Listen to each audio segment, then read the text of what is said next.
Crimes committed live on Facebook, on Snapchat. We've been seeing more and more of this lately. Is this a disturbing new trend we need to be following? Welcome back to Kogo at Night with Ben Higgins on News Radio 600 Kogo. Joining us right now is SDSU business ethics lecturer Wendy Patrick. And certainly everyone remembers the Facebook live shooting in Cleveland last month. There's been reports of rapes, other crimes committed over Facebook, on Snapchat. And it's becoming a real legal issue, not just for the authorities, Wendy, but also for these social media sites that are trying to police their own content. That's right, Ben. You know, it's so difficult because, it's a double-edged sword, something like Facebook Live. You know, you have got parents and grandparents that want to be able to view their, daughter's graduation, granddaughter's first birthday. I mean, there's so many positive messages and positive ways to use this.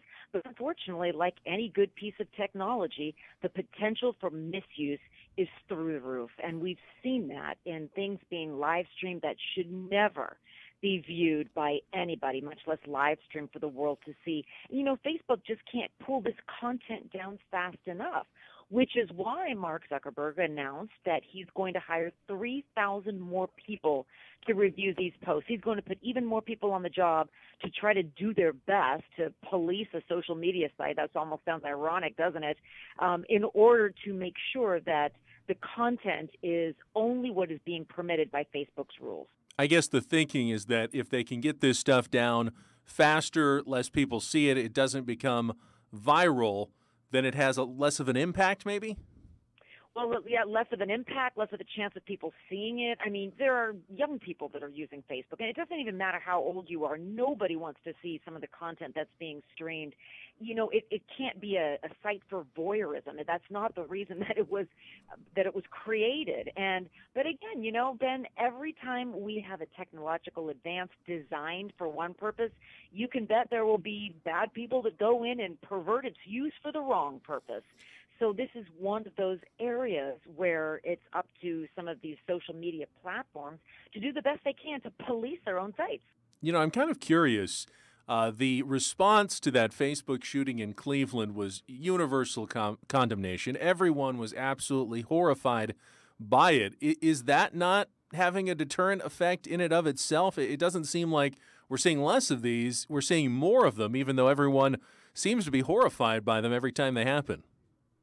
Well, we do see some of that, but we also see some pushback, in fact, quite a lot of pushback from people that want to use Facebook Live for the reasons in which it was developed. So those are the two competing narratives. There's a lot of voices out there that say, we shouldn't take away the service because there's a couple of terrible people that are using it for the wrong reasons. And on the other hand, there are some people that could really suffer horrific damage from accidentally even watching some of this footage. So it's a real argument that is not going away anytime soon as more people learn how to use Facebook Live. But Ben, the reason this is such a great conversation is it's not just limited to Facebook Live. Many social media platforms provide the opportunity to live stream. So we would have every social media platform would have to do away with that feature.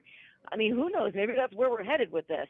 But it's a conversation that's only going to become more heated, sadly, as we're probably going to see another Facebook Live streaming of a horrifying event. SDSU's Wendy Patrick, business ethics lecturer, is with us here on Kogo at Night. And since that is your area of expertise, business ethics lecturer, ethically, what do you think are the responsibilities of these companies? Because obviously, business-wise, they're trying to gain followers, gain users. Viral videos are good. They bring more people to the site, but there's definitely an ethical component to this as well. And Ben, that's just it. It's these live streaming features not only bring people to the site, but ensure they stay on the site longer.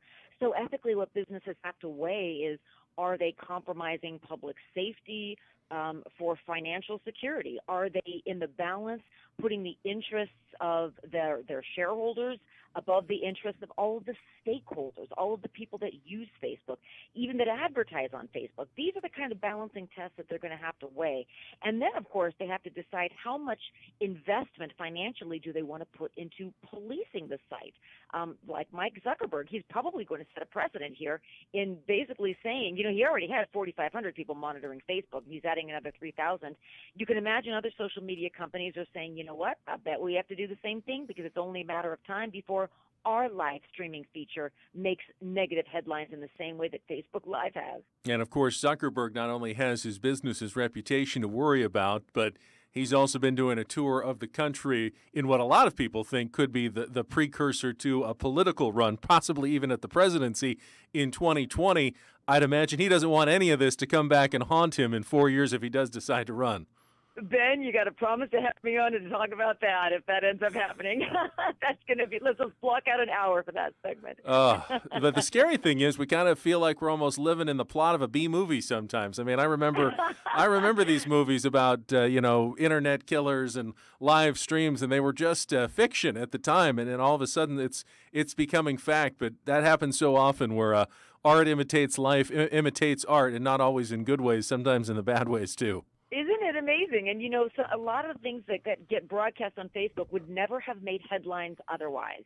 I mean, it's a fascinating way. It's a snapshot of society, no matter how you look at it, both the good, the bad, and I guess the ugly, too, in the case of the couple of things that we've been discussing. But it's getting a lot of attention, and it's going to have to be, improvements have to be made to try to make sure that they can remove that content sooner rather than later. I mean, some things have been up there for hours before they're removed. And Zuckerberg is, on his part, according to the statement he made, doing his best to be able to have the manpower to pull that stuff down as soon as it goes up. Oh, Wendy, it's always a pleasure chatting with you, and I thank you once again for your time here on Kogo at Night. Really appreciate it. Always a pleasure. Thanks for having me.